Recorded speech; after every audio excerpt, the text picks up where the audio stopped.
الحمد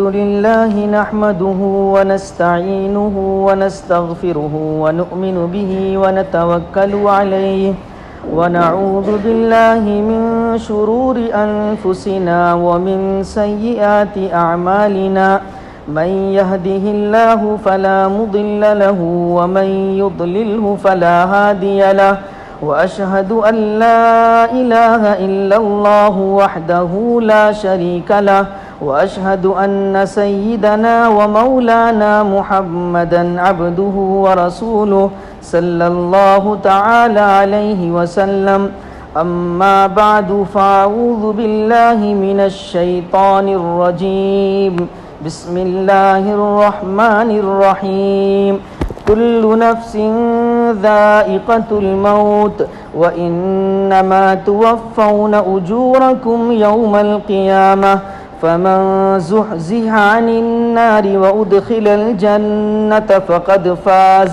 وما الحياة الدنيا إلا متاع الغرور وعن أبي هريرة رضي الله تعالى عنه قال قال رسول الله صلى الله عليه وسلم اکثروا ذکر ہادم اللذات یعنی الموت آمنت باللہ صدق اللہ العظیم۔ قابل احترام دینی بھائیوں اور عزیز طلباء، آج جس عنوان پر گفتگو کرنی ہے وہ ہے موت کی یاد۔ اس عنوان پر کچھ بات صرف اس لیے کرنی ہے کہ ہم اپنی نگاہوں سے دیکھ رہے ہیں کہ ہمارے سامنے ہمارے ساتھ رہنے والے، آس پاس میں رہنے والے اہل تعلق میں سے ہر کوئی کبھی اطلاع ملتی ہے کسی بچے کے انتقال کی، کبھی کسی نوجوان کے، کبھی کسی بوڑھے کے، کبھی کسی مرد کے، کسی عورت کے، یعنی ہر کسی کے دنیا سے جانے کا سلسلہ لگا ہوا ہے۔ کوئی اس کے سلسلے میں کوئی ایسا ضابطہ اور قانون اللہ تبارک و تعالیٰ کا نہیں ہے کہ جو بوڑھے ہو گئے وہی دنیا سے جائیں گے۔ اور اس کی وجہ یعنی اس عنوان کو منتخب کرنے کی وجہ آپ حضرات بھی ایک حد تک جانتے ہیں کہ ہمارے پڑوس میں رہنے والے ایک بزرگ ابھی 3 دن پہلے وفات پا گئے۔ وہ میرے پڑوسی بھی تھے کافی دنوں تک، میرے خیال میں 3-4 سال تک وہ میرے پڑوسی تھے۔ جس گھر میں میں رہتا ہوں اس سے اوپر وہ رہا کرتے تھے۔ اس کے بعد چونکہ وہ دوسری منزل پر رہا کرتے تھے، اترنے چڑھنے تکلیف ہوتی تھی، تو بعد میں ونگ بدل گیا ان کا، ایک اور جگہ دوسرے ونگ میں ایک گھر خالی ہوا فرسٹ فلور پر، وہ وہاں چلے گئے۔ ان کی خوبیاں اتنی زیادہ تھی، اتنے اچھے انسان تھے۔ وہ کہتے ہیں نا بسا اوقات بڑے اچھے لوگ ہوتے ہیں لیکن وہ اس طرح سے دنیا میں رہتے ہیں کہ انہیں کوئی جاننے پہچاننے والا بھی نہیں ہوتا۔ حدیث شریف کے اندر بھی یہ مضمون ہے۔ وہ اس طرح کے انسان تھے۔ میں زیادہ اس لیے جانتا ہوں کہ کئی سال میرے پڑوس میں وہ رہے۔ اب یقین مانیں جب انہوں نے گھر بدلا تھا تب میں نہیں تھا یہاں، 2 سال پہلے کی بات ہے، میں کہیں گیا ہوا تھا۔ جب میں آیا تو مجھے معلوم ہوا کہ انہوں نے گھر بدل لیا ہے، تو مجھے بہت افسوس ہوا کہ اتنے اچھے پڑوسی اب کہاں ملیں گے، اور اب احساس ہوتا ہے کہ وہ افسوس کرنا بجا بھی تھا۔ خیر مجھے پھر خوشی ہوئی اس بات سے کہ جہاں وہ گئے ان کو آرام ہوگا، اس لیے بہرحال وہ 3 دن پہلے دنیا سے رخصت ہو گئے، اور ایک حد تک کہہ سکتے ہیں کہ اچانک چلے گئے۔ معمولی سی تکلیف کچھ شروع ہوئی تھی اور اسی میں وہ دنیا سے چلے گئے۔ اس وقت میری طبیعت پر واقعتاً بڑا گہرا اثر ہے ابھی بھی، اور اس وقت بھی جب میں نے سنا تو ہوا، اور ابھی بھی ہے۔ اسی لیے میں نے سوچا کہ اسی عنوان سے کچھ گفتگو کی جائے کہ ہم اور آپ اس دنیا میں ہیں اور پتہ نہیں کب کس کے دنیا سے جانے کا وقت آ جائے۔ سب تقریباً غفلت کی زندگی گزار رہے ہیں، جس طرح سے ابھی وہ دنیا سے چلے گئے تقریباً اچانک ہی، اور اچانک ہمارے آپ کے لحاظ سے ہوا کرتا ہے، ورنہ تو ہر ایک کا وقت مقرر ہے۔ موت ایک ایسی چیز ہے کہ جس کے بارے میں دنیا کے کسی ایک فرد کو بھی اختلاف نہیں، چاہے وہ کسی مذہب کا ماننے والا ہو، کہیں کا بھی رہنے والا ہو، کسی طبقے سے اس کا تعلق ہو، یہ واحد ایسی چیز ہے کہ جس کے سلسلے میں کسی کو کوئی اختلاف نہیں ہے۔ نہیں کرو اس طرح، مجھے الجھن ہو رہی ہے، آپ سامنے بیٹھے ہو اور کچھ نہ کچھ کر رہے ہو، مضمون بگڑ جائے گا نا میرا۔ وہاں پیچھے چلے جاؤ، ان کو لے کر کے ساتھ میں کچھ کرنا ہو تو دیوار کے پیچھے۔ تو یہ ہو گیا ختم، کیا کہہ رہا ہے؟ کسی کو کوئی اختلاف نہیں اس سلسلے میں، لیکن بنیادی طور پر ہم اگر لوگوں کی تقسیم کریں تو دو طرح کے لوگ ہیں، یعنی اس میں تو کوئی اختلاف نہیں ہے کہ ہر ایک انسان جو بھی اس دنیا کے اندر ہے وہ یہ بات مانتا ہے کہ بہرحال یہ زندگی ختم ہو جانی ہے، موت آنی ہے۔ اب غفلت، تو غفلت کی دو طرح کی غفلت ہے۔ ایک تو وہ لوگ ہیں جو موت پر دنیاوی زندگی کو ختم مانتے ہیں اور پھر اس کے بعد دوبارہ زندہ ہونا ہے، دنیا کے اندر جو کچھ ہم نے کیا ہے اچھا یا برا اس کا حساب کتاب ہے، جزا سزا ہے۔ ایک وہ طبقہ ہے جو اسے نہیں مانتا، یعنی ان کی نگاہ میں دنیا ہی کی زندگی سب کچھ ہے۔ اور ایک ہم اور آپ ہیں جو اس بات پر یقین رکھتے ہیں کہ یہ دنیا کی زندگی ختم ہونے کے بعد اصل زندگی شروع ہونی ہے، اور یہ دنیا کی زندگی ایک عارضی زندگی تھی۔ اللہ تبارک و تعالیٰ نے ایک خاص مقصد کے لیے ہمیں دنیا میں بھیجا، اور یہ زندگی جب ختم ہو جائے گی تو اس مقصد میں ہم کس حد تک کامیاب رہے، اللہ تبارک و تعالیٰ نے جو مقصد ہمیں دے کر بھیجا تھا اسے ہم نے کس حد تک پورا کیا، اس کا ہمیں حساب دینا ہے۔ اور پھر وہاں کی کامیابی اور ناکامی، راحت، آرام، تکلیف، ان سب پر ہمارا ایمان اور یقین ہے۔ وہ لوگ جو دنیا ہی کی زندگی کو سب کچھ مانتے ہیں اور اس کے بعد وہ کہتے ہیں کہ بس ہم مر گئے، ختم ہو گئے، اب ہمیں جلا دیا گیا یا دفن کر دیا گیا، ہمارے جسم بوسیدہ ہو گئے، چورا چورا ہو گئے، مٹی سے مل گئے، اب ہم تمہیں دوبارہ زندہ نہیں ہونا ہے۔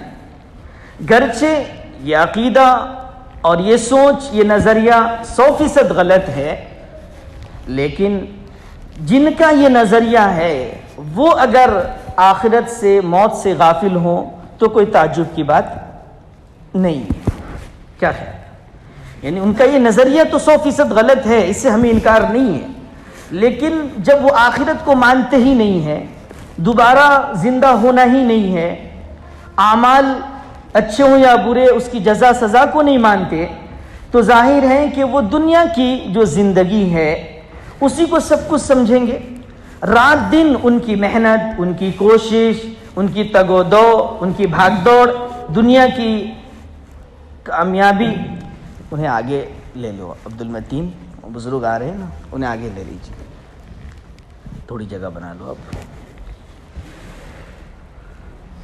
دنیا کی جو زندگی ہے اسی کی راحت، کامیابی، ترقی کے لیے وہ پوری کوشش کریں گے، کیونکہ اس کے آگے ان کا کوئی مطمع نظر نہیں ہے۔ تو ایسے لوگوں پر تو اس لحاظ سے زیادہ تعجب نہیں ہے کہ وہ موت سے غافل ہیں، آخرت سے غافل ہیں۔ لیکن ہم اور آپ جیسے لوگ جو آخرت پر پورا یقین رکھتے ہیں، ان کی زندگیاں جس طرح آخرت کے حوالے سے بالکل ایک طرح کی لاپرواہی ہمارے اندر ظاہر ہو رہی، غفلت ظاہر ہو رہی ہے، ہر ایک کی ایک لمبی لمبی امیدیں ہیں، طرح طرح کی سوچ ہے، اور ان ساری چیزوں نے ہمیں دنیا میں اس طرح سے پھنسا دیا، اس طرح سے مشغول کر دیا کہ ہم آخرت سے بالکل غافل ہو گئے۔ اب ہمیں یہاں رک کر بس اپنے آخرت کے عقیدے، مرنے کے بعد دوبارہ زندہ ہونے، اپنی زندگی میں ہم نے جو کچھ اچھا یا برا کیا ہے اس کا ہمیں حساب دینا ہوگا، اس کے مطابق ہمیں جزا اور سزا ہونی ہے، یا ہمیں اس سلسلے میں غور و فکر کرنے کی ضرورت ہے۔ یہ موت جو ابھی پرسوں ترسوں ہوئی، اس وقت ویسے تو جو بھی موتیں ہو رہی ہیں ہر ایک ہمارے لیے عبرت ہے، اس سے ہمیں سبق لینا چاہیے کہ ہم جیسے انسان ہیں، یہ اس دنیا کے اندر تھے، ہماری طرح کھا پی رہے تھے، اپنی ضروریات پوری کر رہے تھے، آج وہ ہمارے درمیان نہیں رہے، کل کو ہم میں بھی اس مرحلے سے گزرنا ہے۔ کوئی دنیا کا انسان ایسا نہیں ہے کہ جس کو موت سے مفر ہو وہ بچ جائے۔ جب ہمیں یقین ہے اس بات کا کہ موت آنی ہے، اس بات کا بھی یقین ہے کہ کسی کی موت کا کیا وقت ہے وہ کسی کو پتہ نہیں ہے، کسی خاص اسٹیج میں جا کر ہی موت آتی ہو ایسا بھی نہیں ہے، تو اب سوال پھر اس کے ساتھ ساتھ ہمیں یہ بھی یقین ہے کہ پھر ہماری یہ زندگی ختم ہو کر آخرت کی زندگی شروع ہونی ہے، تو پھر اس حوالے سے غفلت کیوں ہے؟ اس کے اسباب کیا ہیں کہ ہمارے اندر اس حوالے سے اتنی غفلت آ گئی، اور پھر یہ غفلت دور کیسے ہوگی؟ قرآن کریم میں اللہ تبارک و تعالی نے سورہ تکاثر کے اندر فرمایا الہاکم التکاثر حتی زرتم المقابر۔ یہاں اس آیت کے اندر آخرت سے غفلت کی جو وجوہ اور اسباب ہیں اسی کو بیان کیا گیا۔ الہاکم التکاثر کہ دنیا کے مال و دولت، آسائش، آرام و راحت، دنیا کی ترقی، یہ ان چیزوں میں ایک دوسرے سے آگے بڑھ جانے کی خواہش اور طمع نے تمہیں الہاکم آخرت سے غافل کر دیا ہے۔ یعنی بنیادی وہ چیز جو ہماری اور آپ کی آخرت اور موت سے غفلت کا سبب ہے، وہ ہے دنیا کی زندگی میں ایک دوسرے سے آگے بڑھ جانے کی ہمہ وقت فکر۔ اب یہ اتنی سچی بات ہے کہ ہم میں کا ہر انسان اپنے گریبان میں جھانکے تو اسے یہ بات بالکل واضح طور پر سچ نظر آئے گی کہ واقعتاً یہی بات ہے کہ ہم میں کا ہر انسان یہی کوشش کر رہا ہے کہ میں دنیا کی زندگی میں کس طرح اپنے رشتہ داروں سے، اپنے دوست و احباب سے، اپنے آس پاس رہنے والوں سے اور لوگوں سے آگے بڑھ جاؤں، اور اس ترقی کی فکر میں اتنا غافل ہو جاتا ہے آخرت سے، موت سے اور ساری چیزوں سے کہ قرآن کہہ رہا ہے حتی زرتم المقابر کہ پھر تم قبرستان تک پہنچ جاتے ہو، یعنی قبر تک چلے جاتے ہو، یعنی موت آ جاتی ہے۔ یعنی موت تک یہی سلسلہ چلتا رہتا ہے کہ ہم آگے بڑھ جائیں، ہم آگے بڑھ جائیں، ہم آگے بڑھ جائیں۔ یہ وہ چیز ہے جو ہمارے اور آپ کے لیے یہ غفلت کا سبب بنتی ہے۔ اب اس کی وجہ سے جبکہ قرآن کریم نے آگے چل کے فرمایا کلا، ہرگز ایسا نہیں ہونا چاہیے، یہ جو دنیا کی زندگی میں آگے بڑھنے کی ترقی کی فکر میں تم آخرت کو بھلا بیٹھے، غافل ہو گئے اس سے، کلا ہرگز ایسا نہیں ہونا چاہیے، سوف تعلمون بہت جلد تمہیں پتہ چل جائے گا کہ یہ غفلت میں پڑے رہنا کتنے نقصان کی چیز ہے۔ پھر قرآن کہہ رہا ہے ثم، پھر سے سن لو، کلا ہرگز ایسا نہیں ہونا چاہیے تھا، یعنی یہ جو غفلت میں پڑ کر آخرت کو بھلا بیٹھے ہو، ہرگز ایسا نہیں ہونا چاہیے تھا، تمہیں بہت جلد اس کی حقیقت کا پتہ چل جائے گا کہ یہ غفلت کتنی نقصان کی چیز ہے۔ کلا لو تعلمون علم الیقین، پھر قرآن کہہ رہا ہے ہرگز ہرگز ایسا نہیں ہونا چاہیے تھا، 3 مرتبہ یہ ہو گیا کہ یہ جو غفلت میں پڑے ہوئے ہو اور آخرت سے غافل ہو رہے ہو، ہرگز ایسا نہیں ہونا چاہیے تھا۔ اگر تمہیں اس کا یقین ہوتا، لَتَرَوُنَّ الْجَحِيمَ، اسی غفلت میں پڑے رہنے کے نتیجے میں، آخرت سے دور ہونے اور اعمال کی اصلاح نہ کرنے کے نتیجے میں یہ ہوگا کہ پھر جہنم کا سامنا کرنا پڑے گا. لَتَرَوُنَّ الْجَحِيمَ، جہنم کو دیکھنا پڑے گا، جہنم میں جانا پڑ جائے گا. اور پھر اسے ثُمَّ لَتَرَوُنَّهَا عَيْنَ الْيَقِينِ، کہ یقین کی آنکھوں سے یعنی سر کی آنکھوں سے تم اس جہنم کو دیکھ لو. آج جس کا انکار کر رہے ہو، جسے مان نہیں رہے، جس پر ویسا یقین نہیں، یا تو یقین ہی نہیں یا اس درجے کا نہیں جس درجے کا ہونا چاہیے، یہ ساری چیزیں ایسی ہیں کہ جب آخرت میں پہنچو گے اپنے سر کی آنکھوں سے اسے دیکھ لو گے تو پوری طرح یقین ہو جائے گا. انسان کو جو علم ہوتا ہے کسی چیز کا وہ دو طرح سے ہوتا ہے. کبھی تو سنا کر ہوتا ہے، بہت سی باتیں کا ہمیں یقین علم ہوتا ہے، سن کر ہم نے اسے سنا اس سے سنا یقین ہو گیا، اس سے بھی یقین ہوتا ہے. لیکن انہی سنی ہوئی باتوں کو جب یا واقعے کو جب اپنی نگاہوں سے دیکھ لیتے ہیں تو یقین میں اضافہ ہو جاتا ہے. یہ وہی ہوگا کہ آخرت میں جانے کے بعد جب جہنم کو اللہ آخرت کو نہ ماننے والے اپنی آنکھوں سے دیکھ لیں گے انہیں پورا یقین ہو جائے گا. لیکن ظاہر ہے کہ اس وقت کا یقین اب فائدے کا نہیں ہوگا. قرآن کریم میں دوسری جگہ پر اللہ تبارک و تعالی نے فرمایا حتی اذا جاء احدهم الموت قال رب ارجعون لعلی اعمل صالحا فيما تركت كلا انها كلمة هو قائلها ومن ورائهم برزخ الى يوم يبعثون. کہ یہ آخرت کو نہ ماننے والے، یہ کفار و مشرکین جن کا آخرت پر ایمان نہیں ہے، عقیدہ نہیں ہے، وہ یہ نہیں سمجھ رہے ہیں کہ ہمیں مرنے کے بعد دوبارہ زندہ ہونا ہے، وہاں اپنے عمل کا حساب دینا ہے، اچھے برے عمل کی جزا و سزا ہے. جو یہ نہیں مانتے ہیں جب انہیں موت آ جائے گی اور جب اپنی سر کی آنکھوں سے وہ ساری چیزوں کو دیکھ لیں گے، انہیں یقین آ جائے گا، تب وہ کیا کہیں گے اللہ تبارک و تعالیٰ سے ربی ارجعون، یا اللہ اب ہم نے دیکھ لیا، سب کچھ دیکھ لیا، یقین آ گیا، جنت بھی ہے، جہنم بھی ہے، راحت بھی ہے، سزا بھی ہے، تکلیف ہے، سب کچھ ہے، آپ ہمیں دنیا میں بھیج دیجیے، آپ دنیا میں بھیج دیجئے لعلی اعمل صالحا فیما ترکت، جس دنیا کو میں چھوڑ کر آیا ہوں اب وہاں جا کر واقعتاً اچھے عمل کروں گا، یقیناً نیک عمل کروں گا، اب دنیا کے اندر ہمیں بھیج دیجئے، ہمیں یقین ہو گیا. لیکن وہاں کیا جواب ہوگا؟ کلا، نہیں ہرگز ایسا نہیں ہو سکتا. یعنی یہ ان کی باتیں ہیں جو یہ کہہ رہے ہیں، انہا کلمۃ هو قائلها، یہ ان کی باتیں ہیں جو یہ کہہ رہے ہیں کہ ہمیں دنیا میں دوبارہ بھیج دیجئے، ہم اچھے سے اچھا عمل کریں گے. لیکن کلا، ایسا ہونے کا نہیں ہو سکتا ایسا.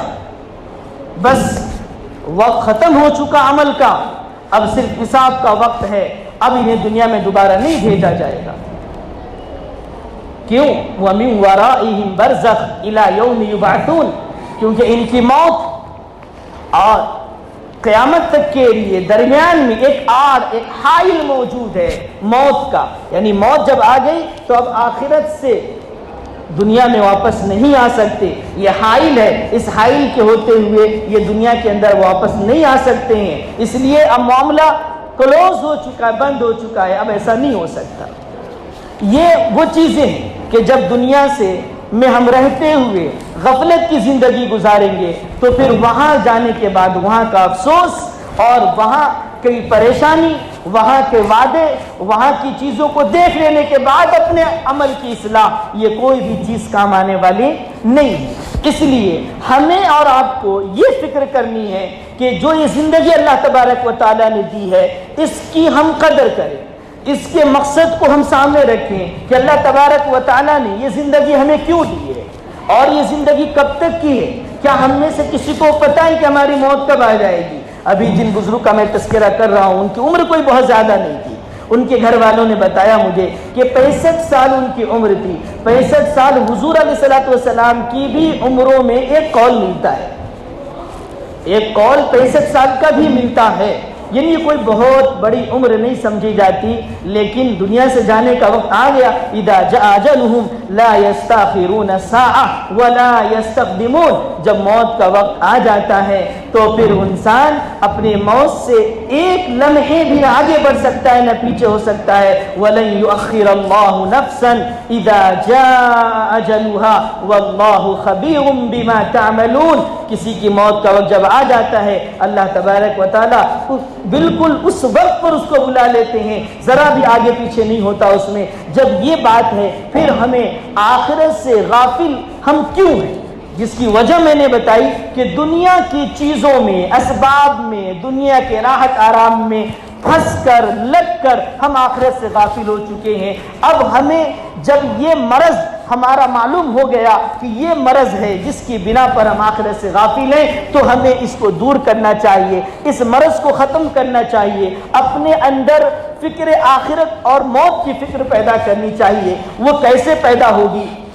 وہ قرآن حدیث شریف کے اندر جناب رسول اللہ صلی اللہ علیہ وسلم نے فرمایا اکثروا ذکر حازم اللذات, اکثروا ذکر حازم اللذات, کہ لذتوں کو ختم کر دینے والی چیز موت کو کثرت سے یاد کرو. یہ جو موت ہے نا, موت یہ ساری لذتوں کو, آرام کی زندگی, ٹھاٹ باٹ عیش و آرام سب میں انسان پڑا ہوا ہے, جو آئی ساری چیزیں ختم. فرمایا کہ اکثروا ذکر حازم اللذات, لذتوں کو ختم کر دینے والی چیز موت کو کثرت سے یاد کرو. ایک دوسری روایت کے اندر بھی ہے کہ جناب رسول اللہ صلی اللہ علیہ وسلم نے فرمایا ان هذه القلوب لتسدع كما يسدع الحديد اذا اصابه الماء قيل وما جلاؤها يا رسول الله قال كثرة ذکر الموت وتلاوة القرآن. کہ انسان کے جو دل ہیں اس پر زنگ لگ جاتا ہے. صحابہ نے پوچھا یا رسول اللہ اس زنگ کو ختم کرنے کی چیز کیا ہے, کس طرح سے یہ زنگ ختم ہوگا؟ جناب رسول اللہ صلی اللہ علیہ وسلم نے فرمایا کثرت ذکر الموت, کثرت سے موت کا تذکرہ کیا کرو, آپس میں بیٹھو, لوگوں کا تذکرہ کرو. دیکھو فلاں صاحب تھے وہ دنیا سے چلے گئے, ہمارے وہ بھائی تھے چلے گئے, ہمارے وہ دوست تھے چلے گئے, ہمارے محلے اور معاشرے میں رہنے والے تھے چلے گئے. ایک دن آئے گا کہ ہمیں بھی یہاں سے جانا ہوگا. آج ان کا اعلان ہو رہا ہے, کل کو ہمارا اعلان ہو جائے گا.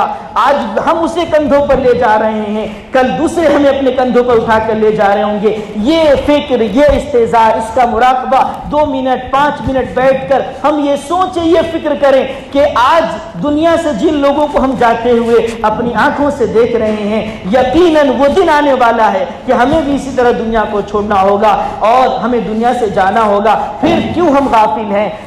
حدیث شریف کے اندر جناب رسول اللہ صلی اللہ علیہ وسلم نے اس دنیا میں زندگی گزارنے کا ہمیں ایک آئیڈیل دیا. ایک حدیث شریف کے اندر آپ نے فرمایا کن فی الدنیا کأنک غریب او عابر سبیل, کہ دنیا کے اندر جینا لگاؤ, دنیا میں تو اس طرح رہو جس طرح مسافر رہا کرتے ہیں, دنیا میں اس طرح رہو جس طرح سے پردیسی آدمی رہا کرتا ہے. آپ اس کے اندر 2 باتیں ہیں سمجھنے کی حدیث شریف کے اندر کہ یہ جو فرمایا جناب رسول اللہ صلی اللہ علیہ وسلم نے کہ دنیا کے اندر اس طرح رہو جس طرح پردیسی رہتا ہے, اس طرح رہو جس طرح سے مسافر رہتا ہے. دیکھیے اگر آپ بنگلور کے رہنے والے ہیں, کہیں کسی دوسرے شہر میں کسی ضرورت سے جاتے ہیں, وہاں آپ کو مہینہ 2 مہینہ 15 دن 20 دن اگر قیام کرنا ہے تو کیا آپ اپنے پورے گھر کو اٹھا کر لے کے چلے جائیں گے؟ وہاں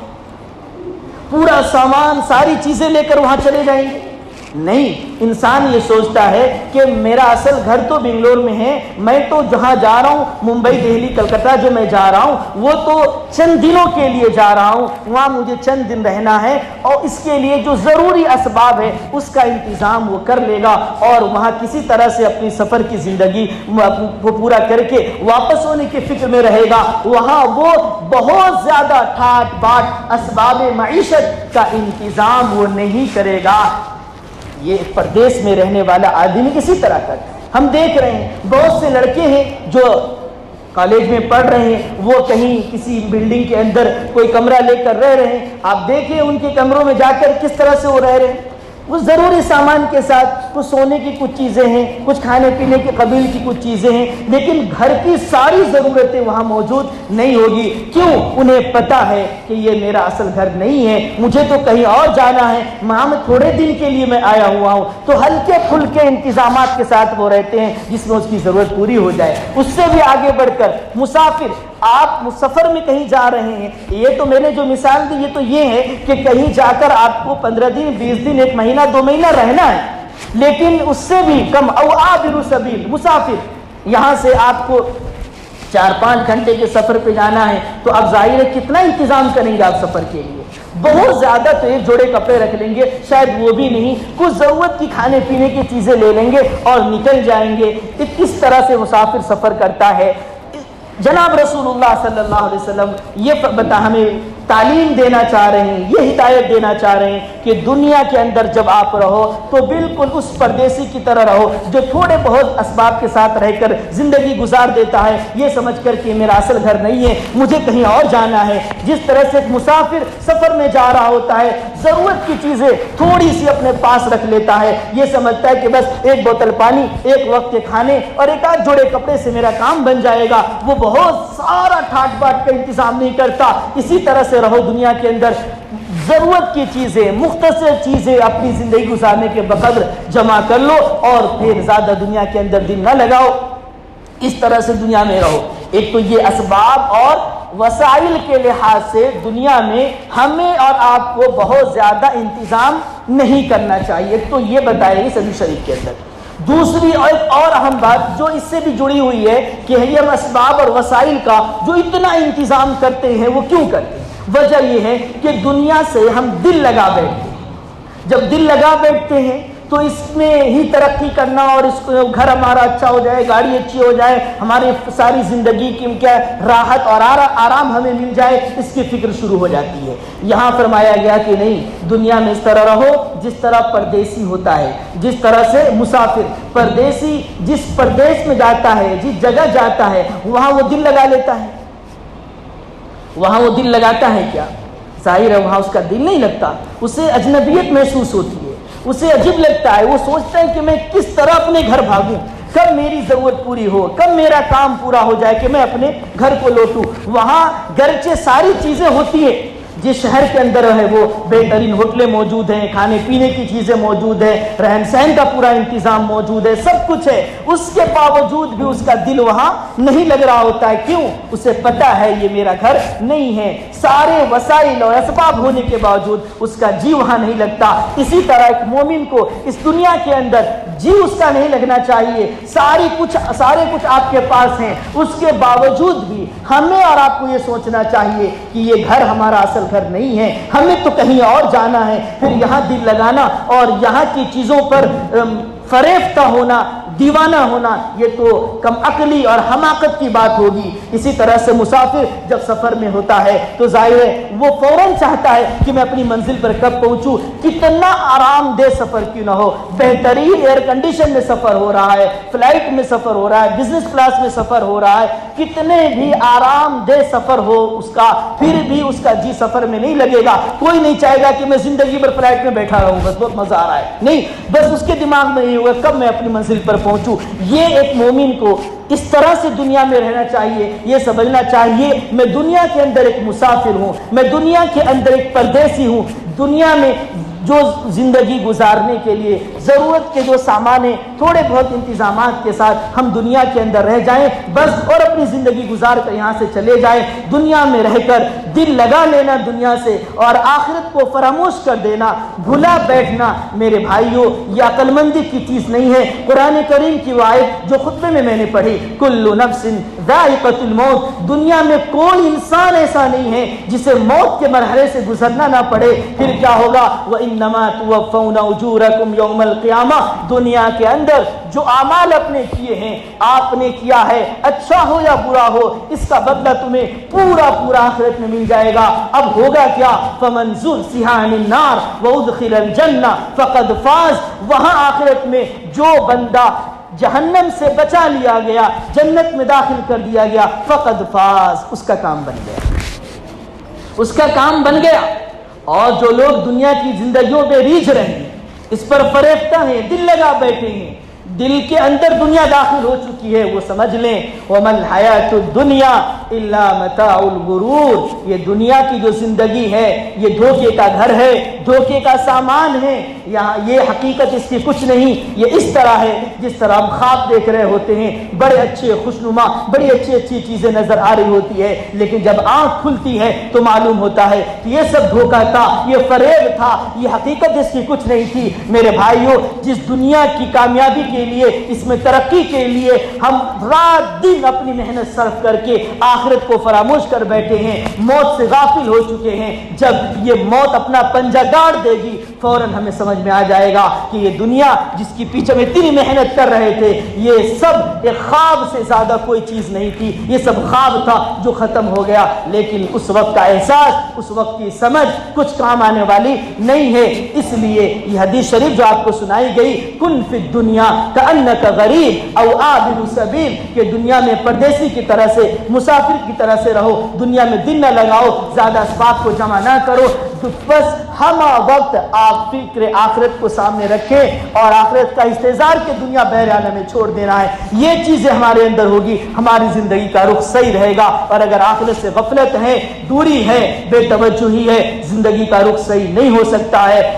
ابھی مرحوم جن کی وفات ہوئی اور جن کے بارے میں میں نے گفتگو شروع کی تھی، اصل عنوان وہی ہے، وہ ایک عام انسان تھے لیکن ان کی زندگی ہمارے لیے واقعتاً قابل رشک، میں اس کو لوگ پہچان بھی نہیں سکتے۔ وہ بیچارے یہاں عطر کی دکان رکھتے تھے، چھوٹا موٹا کاروبار کرتے تھے، لیکن ان کی زندگی میرے بھائیوں ہمارے لیے واقعتاً قابل رشک۔ میں نے کہا شروع میں آپ سے کہ وہ میرے پڑوسی رہے ہیں کئی سال تک، میں جانتا ہوں کہ وہ نہایت عمدہ اخلاق کے تھے، وہ بالکل سادگی کے والے تھے، متواضع تھے، خوددار تھے، وہ نمازوں کے حد درجے پابند تھے، وہ پڑوسیوں کا حد درجہ خیال کرنے والے تھے۔ پورے محلے میں شاید کوئی نہیں کہہ سکتا کہ کبھی ان کا کسی سے لفظی تکرار بھی ہوا ہو۔